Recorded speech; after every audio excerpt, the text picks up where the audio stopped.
Okay, start करते हैं। तो सबसे पहले मैं टॉपिक्स वगैरह बता देता हूँ आपको, कौन से टॉपिक्स हम कवर करने वाले हैं इसेंशियल के अंदर। ठीक है, तो will start with very basic कि सबसे पहले टर्मिनोलॉजीज वगैरह होती है कि कौन से टर्म्स वगैरह। अब ना जो इन्फेंशियल है वो एमएल वगैरह के लिए काफी ज्यादा बेस हो जाता है। ठीक है, तो इससे हम सीधा एमएल के ऊपर जंप करते हैं, तो एमएल में काफी सारे टर्म्स होते हैं जो इन्फेंशियल में आप पढ़ते हो। ठीक है, तो सबसे पहले हम टर्मिनोलॉजीज वगैरह कवर करेंगे कि क्या क्या टर्मिनोलॉजी है जो हम कवर करते हैं, जो हम पढ़ते हैं। ठीक है, किसका क्या मतलब होता है, किसको कैसे यूज किया जाता है। ठीक है, उसके बाद कुछ बेसिक कंसेप्ट पढ़ोगे। ठीक है, जैसे प्रोबेबिलिटी वगैरह। ठीक है, पॉपुलेशन क्या होता है, सैम्पलिंग वगैरह क्या होती है, कैसे निकालते हैं सैंपल्स वगैरह। ठीक है, तो एक बेसिक सा इंट्रोडक्शन रहता है। ठीक है, जो हमारे मेन टॉपिक्स आते हैं, वो पहला टॉपिक हमारे पास भाई प्रोबेबिलिटी एंड सैम्पलिंग कंसेप्ट आता है कि प्रोबेबिलिटी वैसे तो बेसिक आइडिया होता ही है कैसे करते हैं, वही प्रोपोर्शंस वगैरह के थ्रू करते हैं, वो सब बता दूंगा एक बार। ठीक है, उसके बाद सैम्पलिंग कंसेप्ट होता है कि भाई सैंपल कैसे निकाले जाते हैं और सैंपल्स को डिस्ट्रीब्यूट कैसे किया जाता है। ठीक है, देन हम सैंपल्स को वेरीफाई कैसे कर सकते हैं, सैम्पलिंग का नीड क्या है, सैम्पलिंग क्या होती है, ये सब पढ़ेंगे। ठीक है, so this is my first topic, probability and sampling concepts. ठीक है, उसके बाद हमारे पास आती है central limit theorem and sample distribution. ठीक है, सैम्पलिंग के ही ऊपर कि भाई सैंपल आपको किस तरीके से बेस्ट लेना चाहिए, वो वाली चीजें हम पढ़ते हैं, तो that is central limit theorem. ठीक है, एंड सैंपल डिस्ट्रीब्यूशन भी वही होता है कि भाई मैं अपने सैंपल को किस तरीके से डिफरेंट डिफरेंट तरीकों से डिस्ट्रीब्यूट कर सकता हूँ। ठीक है, उसके बाद मेरे पास confidence intervals for means and bootstrap method आता है। ठीक है, तो कॉन्फिडेंस इंटरवल्स में बेसिकली कॉन्फिडेंस कैलकुलेट करने के ऊपर वर्क कर रहे होते हैं। जब डिस्क्रिप्टिव था हमारे पास, तो डिस्क्रिप्टिव के अंदर हमने कॉन्फिडेंस की वैल्यू को यूज किया था, रिमेंबर? अच्छा नहीं, हाँ हमने इसमें यूज भी नहीं किया था, इसमें कॉन्फिडेंस बहुत ज्यादा आया नहीं था, कॉन्फिडेंस का मतलब पता लगा था हमें बस, है ना। इसके अंदर भी कॉन्फिडेंस का बेसिकली कैसे निकाला जाता है, कॉन्फिडेंस इंटरवल्स क्या होते हैं, सीआई बोला जाता है इसे। ठीक है, ये क्या होते हैं, क्या क्यों निकालते हैं, क्या इसका फर्क पड़ता है, वो सब के ऊपर बात करेंगे। और उसके अंदर बूस्टअप मेथड आता है। बूटस्ट्रैप मेथड मेरा काफी ज्यादा मशीन लर्निंग के अंदर, डीप लर्निंग के अंदर यूज मेथड है। ठीक है, इसका बेसिकली मतलब क्या होता है कि भाई जब आप सिंपल कैलकुलेशंस कर रहे हो, तो 10-12 बार वो कैलकुलेशन करना बहुत ईजियर होता है, और आपको हजार 2,000 बार जब वो कैलकुलेशन करनी पड़ती है, तो उस तरीके को हम कैसे अचीव करते हैं, वो वाला पार्ट रहता है। ठीक है, देन मेरे पास आती है मेन पार्ट, जहां से एक्चुअल आपका inferential, you can say core inferential start होता है। ठीक है, अभी तक जो हम पढ़ रहे थे वो सिर्फ इंट्रोडक्शन का ही पार्ट मान लो इन सबको। ठीक है, उसके बाद आता है आपका हाइपोथेसिस टेस्टिंग। ठीक है, आपको हाइपोथेसिस बनाना सीखते हो। ठीक है, उसको आपने कोई हाइपोथेसिस बनाई, उसको टेस्ट कैसे करना है उसके बारे में सीखते हो। इसके अंदर आपके वन सैंपल टेस्ट आता है, पी वैल्यूज के बारे में आप सीखते हो। ठीक है, उसके बाद फिर आपका टू ग्रुप्स को कंपेयर करने वाले में टू सैंपल टेस्ट आते हैं, ची स्क्वायर टेस्ट आता है। ठीक है, सारे अलग अलग टेस्ट आते हैं, इनको कैसे इंटरप्रेट करना है। ठीक है, वो सब आप सीखते हो। Right, so this is the core part inferential होता क्या है। ठीक है, देखो इन्फ्रेंशियल का जो मेन मेरा मतलब होता है वो यही होता है कि भाई मैं अपने डेटा से इन्फर कर रहा हूँ, मैं अपने डेटा से इन्फॉर्मेशन निकाल रहा हूँ। ठीक है, ऐसी इन्फॉर्मेशन जो मेरे डेटा के अंदर बाय डिफॉल्ट प्रेजेंट नहीं है, प्रिडिक्शन वाला पार्ट हो गया। ठीक है, बट प्रिडिक्शन और इन्फ्रेंस में थोड़ा सा डिफरेंस होता है। प्रिडिक्शन इज कि भाई मैं कुछ भी वैल्यू प्रिडिक्ट कर रहा हूँ। इन्फ्रेंस इज कि मैं एक पैटर्न को रिकॉग्नाइज कर रहा हूँ और उस पैटर्न की रिपीटेबिलिटी देख रहा हूँ कि भाई वो पैटर्न रिपीट होगा या नहीं होगा, दिस इज इन्फ्रेंस। ठीक है, तो एक्चुअली हम ना कभी भी प्रिडिक्शन नहीं कर रहे होते। ठीक है, डेफिनेटली आपके पास नाम आएंगे प्रिडिक्शन के, हमने मशीन लर्निंग से प्रिडिक्शन करी, डीप लर्निंग से प्रिडिक्शन करी। हम एक्चुअली प्रिडिक्शन कभी भी नहीं कर रहे होते। ठीक है, हम एक कैलकुलेटेड इन्फर कर रहे होते हैं डेटा को, राइट, कि हमने भाई कुछ पैटर्न्स नोटिस करे, उन पैटर्न्स के बेसिस पे हम इंफॉर्मेशन शो कर रहे हैं, इंफॉर्मेशन निकाल रहे हैं। ये होता है मेन पार्ट। ठीक है, तो अब इसके अंदर हमारे पास वही वाला पार्ट आता है पूरा। तो हम वही सब सीखते हैं कि भाई पैटर्न्स कैसे रिकॉग्नाइज करते हैं एक बहुत ह्यूज अमाउंट ऑफ डेटा के ऊपर, पैटर्न्स को रिपीट कैसे किया जाता है, पैटर्न्स रिपीट किस हिसाब से होते हैं। गिव मी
ओके, सो इन्फ्लुएंशियल, ठीक है, इसके अंदर हमने इन्फ्लुएंस वगैरह के बारे में बात ही कर ली, ठीक है।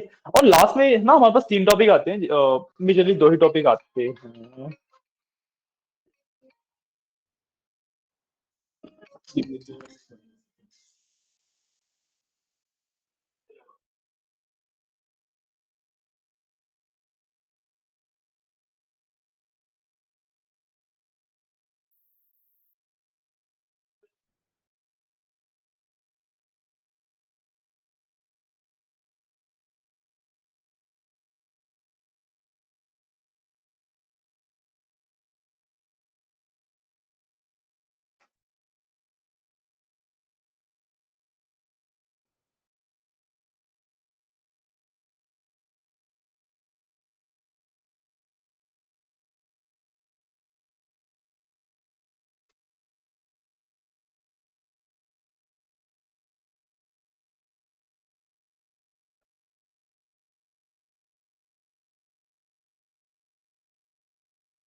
ओके, तो उसके बाद हम आ जाते हैं रिग्रेशन के ऊपर, ठीक है।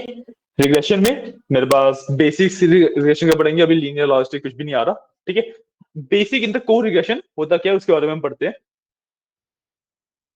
ठीक है। जो रिग्रेशन की एक्चुअल एल्गोरिथम है मैथमेटिकली वो क्या होती है उसके बारे में पढ़ते हैं, ठीक है। एंड उसमें फिर हमारे पास कॉन्फिडेंस एंड सिग्निफिकेंस, कोफिशिएंट का सिग्निफिकेंस, अरे ये वाली थोड़ी बहुत बात आती है, ठीक है। काफी बेस लेवल पे पढ़ते हैं इसके अंदर, हम बहुत ज्यादा इन डेप्थ जाते नहीं है, ठीक है। उसके बाद फिर वही बूटस्ट्रैपिंग और इन्फ्लुएंस फॉर एमएल इवैल्यूएशन आता है, ठीक है। कुछ मैट्रिसेस वगैरह के बारे में पढ़ते हैं, एक्यूरेसी, एफएन स्कोर, इन सब चीजों के बारे में थोड़ा बहुत पढ़ते हैं कि भाई जो आप मॉडल वगैरह ट्रेन कर रहे हैं उसको वेरीफाई भी करना होता है ना कि हमारा जो रिजल्ट आया वो सही आया नहीं आया है, हमारा मॉडल कितना अच्छा परफॉर्म कर पा रहा है, तो वो सब चीजें पढ़ते हैं। और उसके बाद फिर वही जैसे एक मैंने भी बताया ना क्लासरूम प्रोजेक्ट रहेगा, वैसा प्रोजेक्ट एक इन्फ्लुएंशियल का भी रहता है, ठीक है। तो सबसे पहले बेसिक से स्टार्ट करते हैं, ठीक है। कुछ टर्म्स वगैरह ही है ये, ठीक है। सो प्रोबेबिलिटी एंड सैम्पलिंग इन सब आते हैं सबसे पहले, ठीक है। तो प्रोबेबिलिटी आपको ऑलरेडी पता होगा कि भाई favourable outcome one total outcome, that is my probability. And probability basically real life scenario होता है। इन फॉर एग्जाम्पल मैंने एक बॉक्स लिया जिसके अंदर 2 रेड बॉल्स हैं, बाकी 8 येलो बॉल्स हैं, एंड मैंने कोई भी बॉल एक रैंडम निकाली। सो उस बॉल के रेड होने के चांसेस इज 20%। 0.2 हो गया, 20% हो गया, राइट। तो दिस इज प्रोबेबिलिटी, राइट, कि भाई एक्चुअल में मैथमेटिकली यही चांसेस है, ठीक है।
ए अपॉन टोटल आउटकम्स होते हैं नीचे, सो पी ऑफ एन बोल लो, टोटल आउटकम्स कितने हो सकते हैं नंबर, ठीक है। This is my probability. तो सॉरी एन ऑफ ए लिख लो, इससे ज्यादा बेटर रहेगा, ठीक है। एन ऑफ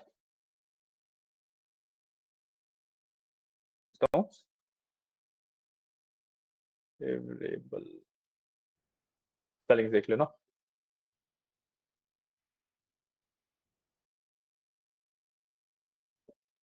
ठीक है। दिस इज सिंपल सा कंसेप्ट ऑफ प्रोबेबिलिटी, ठीक है। इसमें बहुत ज्यादा कंफ्यूजन नहीं होगी, बहुत सिंपल कंसेप्ट है, ठीक है। अब इसका कोड मैं अभी आपको दिखा दूंगा, कनेक्शन स्टैब्लिश हो गया है, ठीक है। तो कोड में अभी आपको दिखा दूं, पहले ना थ्योरी वाला पार्ट पूरा कर लेते हैं, ठीक है। तो मेरे पास मेन कंसेप्ट आता है, वो है सैम्पलिंग, ठीक है। वैसे तो आई गेस सैम्पलिंग का मतलब पता होगा आपको, नहीं? हाँ, ठीक। तो लेट्स से मेरे पास एक कोई भी डेटा है, ठीक है। डीएफ में लेट्स से मैंने एज्यूम कर लिया मेरे पास कोई एक लिस्ट ऑफ डेटा है, ठीक है। इसके अंदर लेट्स से जो इसकी लेंथ है वो 1000 है, ठीक है। तो लेन ऑफ डीएफ इज 1000, ठीक है। मतलब इसके 1000 एंट्रीज है, ठीक है। अब जब भी मैं कोई भी कैलकुलेशन करना चाहता हूँ, जब मैं कोई भी कैलकुलेशन करना चाहता हूँ, अगर मेरे को इस पूरे डीएफ के ऊपर वो कैलकुलेशन करनी है, तो मेरे को 1000 बार वो कैलकुलेशन करनी पड़ेगी, ठीक है। सिंपल एग्जांपल, अगर मैं मीन का लूँ, तो भाई मैं जो ये 1000 वैल्यूज है इनको प्लस करता जाऊंगा, फिर अपॉन 1000 करूंगा, that is basic my mean की कैलकुलेशन, राइट। बट यहाँ पे तो 1000 की बात कर रहे हैं हम। एक्चुअल डेटा सेट्स में जब बहुत बड़े बड़े डेटा सेट्स होते हैं, तो करोड़ से lakh of crore of values भी होती है, राइट। तो उसके ऊपर इतनी ज्यादा कैलकुलेशन कर पाना पॉसिबल ही नहीं होता, कंप्यूटर टॉप बहुत ज्यादा लग जाती है। तो हम यूज करते हैं कंसेप्ट ऑफ सैम्पलिंग, ठीक है। सैम्पलिंग का बेसिक सा कंसेप्ट क्या कहते हैं कि भाई मैं इस डेटा सेट में से एक छोटा पार्ट निकाल लूंगा, ठीक है। लेट्स से 1000 थी, मैंने डीएफ एस सैंपल वाला निकाला, ठीक है, जिसकी लेंथ मेरे पास लेट्स से 100 है, ठीक है। ये मेरे पास एक सैंपल निकाला मैंने, ठीक है। अब सैंपल में ऐसा नहीं है कि रैंडमली कोई भी वैल्यू पिक कर ली, ठीक है। सैंपल निकालने के लिए मैं एक प्रॉपर एल्गोरिथम यूज करता हूँ, ठीक है। इसलिए हम मैन्युअली रैंडम 100 वैल्यूज नहीं लेते, क्योंकि इसमें ना प्रॉपर्टीज होती हैं, कुछ वैल्यूज कुछ एक प्रॉपर्टी को रिप्रेजेंट कर रही होंगी, कोई वैल्यूज कोई एक प्रॉपर्टी को रिप्रेजेंट कर रही होंगी, आउटलायर्स वगैरह भी होंगे, सब कुछ होगा, ठीक है। सो इसका ट्रू सैंपल बनेगा जिसके अंदर वो सारी प्रॉपर्टीज रेप्लीकेट हो, ठीक है। इसका जो ट्रू सैंपल होगा होगा इसमें जिसमें सारी प्रॉपर्टीज उसकी रेप्लीकेट हो रही है, ठीक है। तो मतलब लेट्स से इसका जो मीन था दैट वाज सम 18 कुछ मान लेते हैं, ठीक है। तो सैंपल है, इसका मीन भी 18 ही आना चाहिए, ठीक है। या फिर इसके रेशियो में आए, कह रहे हो पॉइंट, या तो 18 ही आए या इसके रेशियो में, वैसे तो 18 ही आएगा क्योंकि मीन में यहाँ पे 1000 से डिवाइड यहाँ पे 100 से डिवाइड होगा, तो सेम ही आना चाहिए, ठीक है। इस तरीके से स्टैंडर्ड डेविएशन वेरिएंस वगैरह सब कुछ सेम है, that is the concept of sampling, ठीक है। तो हम जो ये डेटा सेट निकालते हैं, ठीक है, जो डीएफ एस हुआ, ठीक है, ये हो गया हमारा सैंपल, और जो ओरिजिनल डीएफ है इसको बोला जाता है पॉपुलेशन। ठीक है, इसको बोला जाता है पॉपुलेशन। ठीक है, अब पॉपुलेशन में से मैं एक सैंपल निकालता हूँ, एंड आपने एक्सेल वगैरह में नोटिस किया होगा कि जब भी आप स्टैंडर्ड डेविएशन वगैरह कुछ निकालते हो तो उसमें एस और पी लिखा होता है। जैसे उसमें एक फॉर्मूला है वैर का, जहां तक मेरे को याद है, वेरिएंस की निकालने के लिए। तो उसमें वैर पी और वैर एस लिखा होता है। वो यही चीज रिप्रेजेंट करते हैं कि भाई वैर ऑफ पॉपुलेशन, वैर ऑफ अ सैंपल। ठीक है, ये होता है कंसेप्ट ऑफ सैंपल। क्लियर है ना? कोड में दो तीन चीजें और होती है, अब उस पर आते हैं। बेसिक कंसेप्ट तो आई थिंक क्लियर ही है। हाँ, ये तो सिंपल ही कंसेप्ट है, बहुत ज्यादा मुश्किल है नहीं। तो just give me a second, मैं एक बार आपको मेन कोड वाले पार्ट पे चलते हैं कि भाई सैंपल एक्चुअली निकालते कैसे हैं।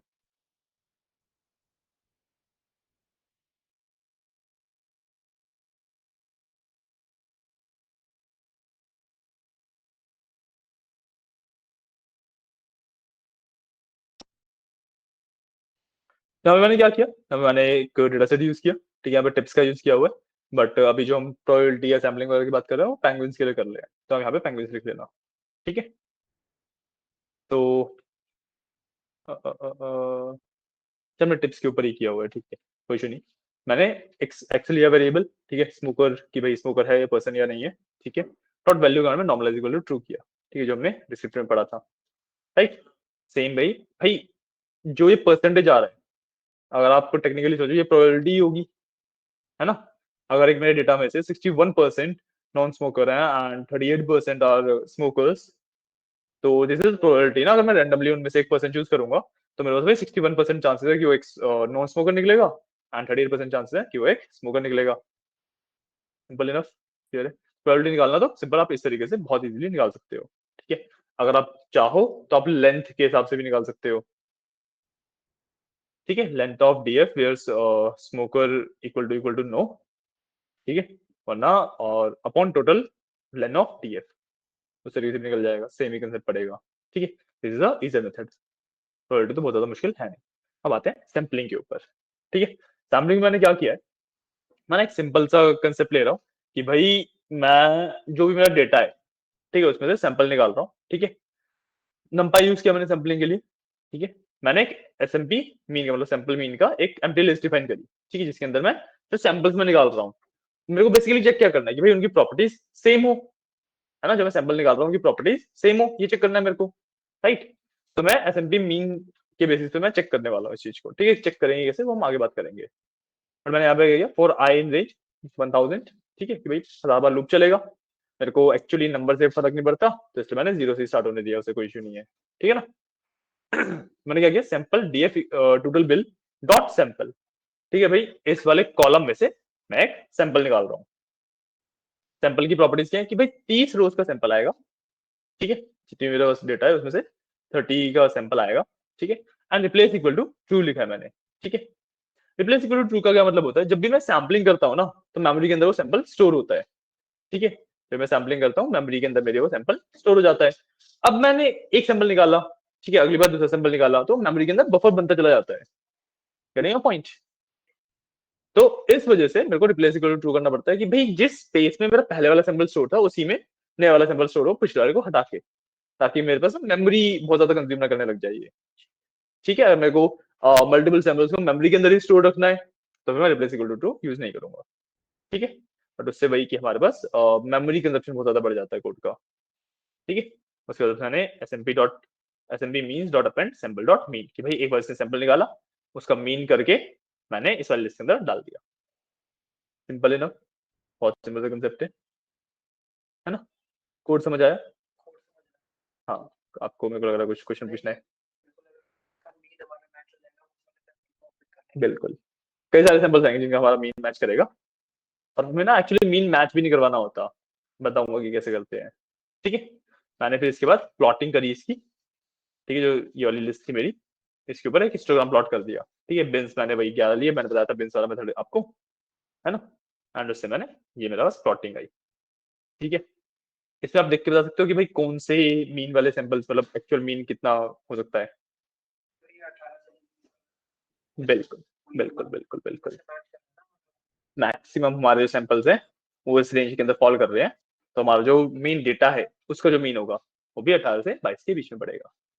तो हमारे जो ये वाले सैंपल होंगे जिसकी फ्रीक्वेंसी सबसे ज्यादा आ रही है, उन वाले सैंपल्स को हम एक्चुअली यूज कर सकते हैं अपने मॉडल को ट्रेन करने के लिए, किसी भी चीज के लिए। तो मेरे को मॉडल की ट्रेनिंग में पूरे पूरे डेटा पे मैं ट्रेन करूंगा, तो आपको भी पता है जितना ज्यादा मेरा डेटा होगा उतना ज्यादा टाइम लेगा मेरा मॉडल ट्रेन होने में। तो मैं सैंपल पे भी ट्रेन कर सकता हूँ क्योंकि सैंपल की प्रॉपर्टी सेम होगी। पॉइंट। ठीक है, ये वाला पार्ट होता है, एक बार ये वाली तीनों चीज कर लो। फिर हम अभी 12-15 हुए, 15 मिनट में एक सेंट्रल टेंडेंसी वाला कंसेप्ट और कर लेते हैं। सेंट्रल लिमिट थ्योरम, सॉरी, ये वाला कंसेप्ट और कर लेते हैं। हाँ, उसके बाद फिर आप वो क्लास वाला प्रोजेक्ट कर ले जाओ। ठीक है, इतने मैं आपको भेज देता हूँ ना।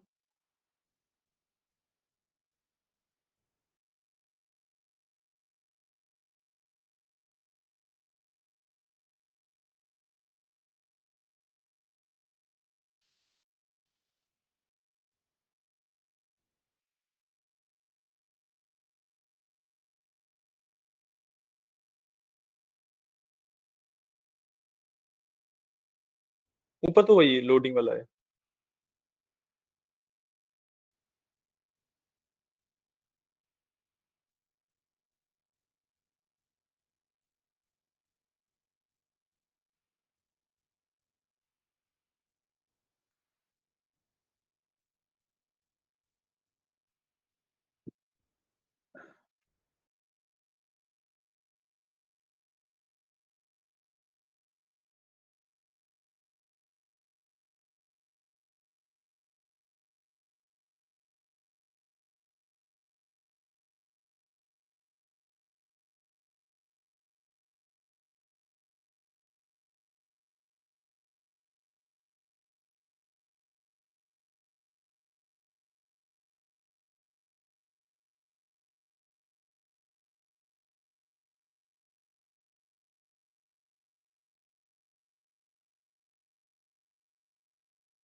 मैं एक काम करता हूँ, प्रोवाइड कर देता हूँ कोड ज्यादा चलेगा।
ये प्लॉटिंग के लिए कोड आपका।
हम्म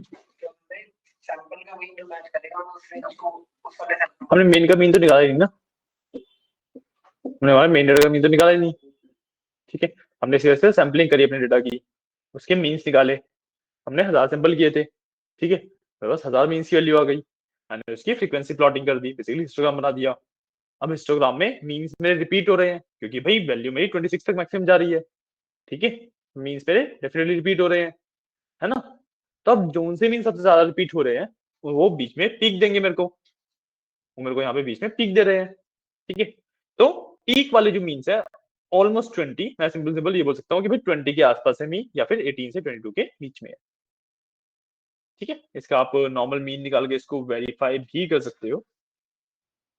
हाँ देखो यहाँ पे मैंने निकाला भी हुआ है, जो मैं टोटल बिल का मीन निकाला, मीन इज माई 19.78।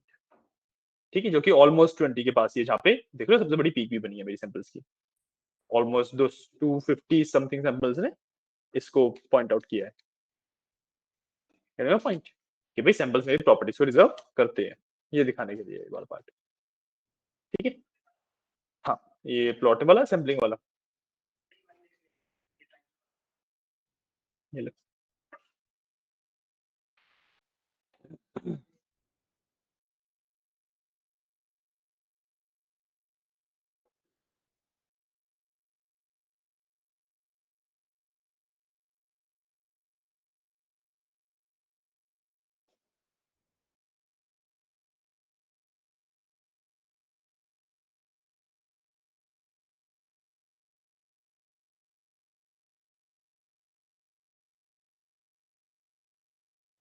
हो गया।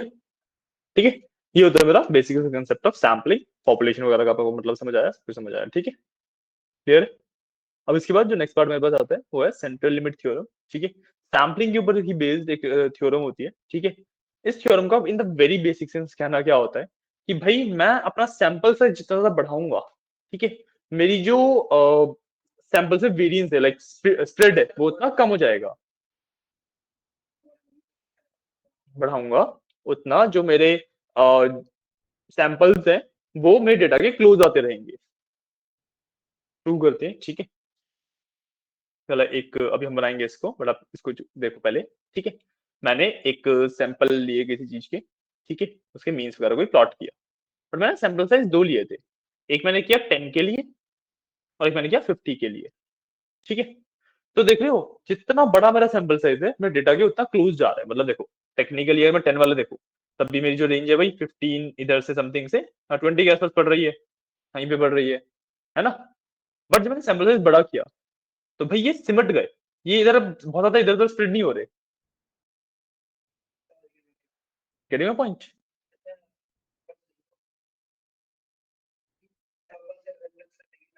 बिल्कुल, जितना बड़ा मेरा सैंपल साइज होगा, पॉपुलेशन, जितना बड़ा मैं सैंपल साइज लूंगा उतना ज्यादा वो मेरे पॉपुलेशन को रिजेंबल करेगा। ठीक है, ये है सिंपल सा concept of central limit theorem. ठीक है, कर देगा ऐसे, सेम वही सेम चीज करिए। ठीक है, एक बार मैंने 10 के लिए किया, एक बार 50 के लिए किया है, ये दोनों में बस लिस्ट आ गई, यहाँ पे प्लॉटिंग कर दी उसकी बस। अल्फा इज ट्रांसपेरेंसी, कि भाई जो मैं अगर उन्हें प्लॉट कर रहा हूँ, तो मान लो अगर ब्लू वाला मेरा ऊपर होता, उसकी ट्रांसपेरेंसी नहीं होती उसके अंदर, तो पिछला दिखता ही नहीं ना हमें पार्ट। तो ट्रांसपेरेंसी मैंने दोनों की 0.6 की है कि कोई भी ऊपर आ जाए पीछे वाला दिख जाए मेरे को उसमें से। ठीक है ना, फिर आई थिंक ये वाला कोड तो अब दिखाने की जरूरत होगी नहीं, तो समझ आ ही रहा होगा। बस चल, हाँ ठीक है, देख लो फिर भी आप कर लो इसको, ये होती है मेरी सेंट्रल लिमिट थ्योरम। ठीक है, इसके बाद सैंपल डिस्ट्रीब्यूशन का कंसेप्ट और होता है, वो और कराएंगे, फिर आपके दो टॉपिक खत्म हो जाएंगे आज।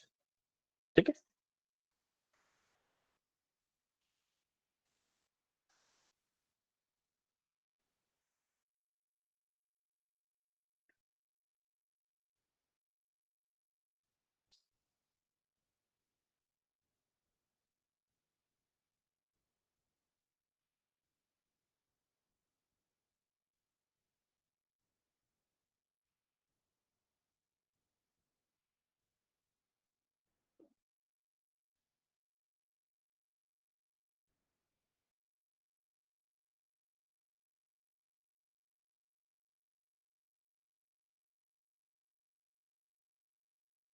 डाउट्स आ रहे हैं आपको? क्लियर? ठीक है, कहाँ पे पहुंच गए? पाइथन पे हो? टाइम कम ही बचा है, हो पाएगा ये वाला? हाँ 12, 12 नहीं 1:15 तक। हाँ चलो ठीक है, कर लो। ओके। ठीक है।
ठीक है, मैं इसका मैथमेटिकल वाला पार्ट लिख देता हूँ।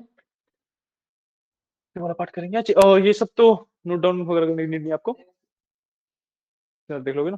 ठीक है।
ठीक है। तो सैंपल डिस्ट्रीब्यूशन का बेसिकली मतलब क्या है कि भाई सेंट्रल लिमिट थ्योरम का जो मेरे पास टेक अवेज होते हैं उसी को हम सैंपल डिस्ट्रीब्यूशन कहते हैं। ठीक है। तो ये बेसिकली मेरी सेंट्रल लिमिट थ्योरम होती है। ठीक है। इसमें बोला क्या जाता है कि भाई अगर मेरे पास जो सैंपल मैं निकाल रहा हूँ अपने डेटा में से, ठीक है, वो हमेशा ना एक नॉर्मल डिस्ट्रीब्यूशन में होंगे। अगर मेरे पास जो मेरा मेन डेटा है वो अगर नॉर्मलाइज नहीं भी है, तभी जो मेरे सैंपल्स होंगे वो हमेशा एक नॉर्मल डिस्ट्रीब्यूशन के अंदर ही होंगे। ठीक है।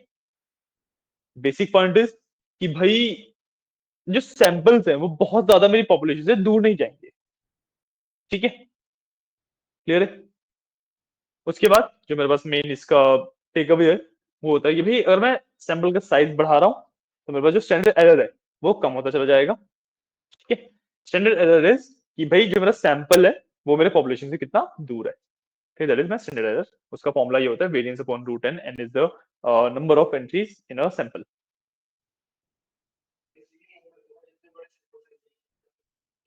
मैथमेटिकली ये होता है इसका। नॉर्मल डिस्ट्रीब्यूशन का बेसिकली मतलब ये होता है कि जैसे पॉपुलेशन में अगर बहुत ज्यादा वेरिएंस भी है ना, तभी जो सैंपल्स होंगे उसके अंदर उससे ज्यादा वेरिएंस नहीं आएगा। पॉइंट कि जो मेरा मेन पॉपुलेशन है उसका जो वेरिएंस बहुत ज्यादा है अगर, राइट, तब भी सैंपल का वेरिएंस नॉर्मल ही रहेगा, ठीक है, और बहुत कम वेरिएंस है तब भी सैंपल का वेरिएंस नॉर्मल ही रहेगा। चीज आप जैसे हमने डॉट मीन के लिए किया, आप डॉट वार के लिए कर सकते हो, तो कैलकुलेशन है ना, सैंपल के ऊपर कोई भी कैलकुलेशन कर सकते हो। बेसिकली हमारा गोल यही है कि भाई सैंपल्स मेरे, मतलब कहने का मतलब यही है कि जो सैंपल्स होते हैं वो मेरे पॉपुलेशन के बहुत ज्यादा क्लोज ही रहते हैं हर एक प्रॉपर्टी में, मीन में भी, मीडियन एक डेरिवेटिव प्रॉपर्टी है तो उसमें डेफिनेटली अलग होगा, ठीक है, बट मीन में, स्टैंडर्ड डेविएशन में, वेरिएंस में, ठीक है, इन सब में वो क्लोज ही रहेगा, ठीक है ना। तो ये वाला पार्ट है, ये नोट कर लो, इसके बाद मैं फोटो लेके भी डाल देता हूँ।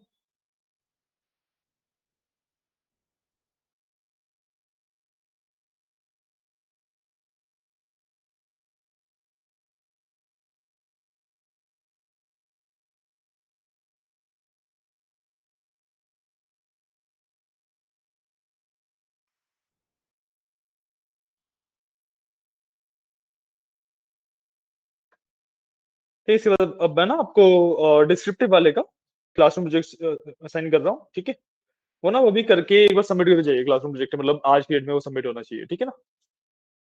मैं आपको एक्सप्लेन कर दूंगा। Give me a second.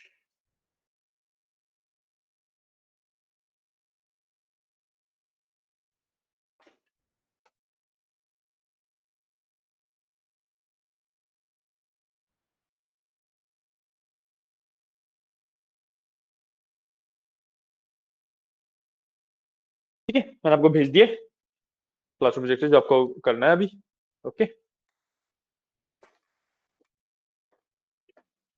And class के लेते हैं, ठीक है, चलिए, थैंक यू।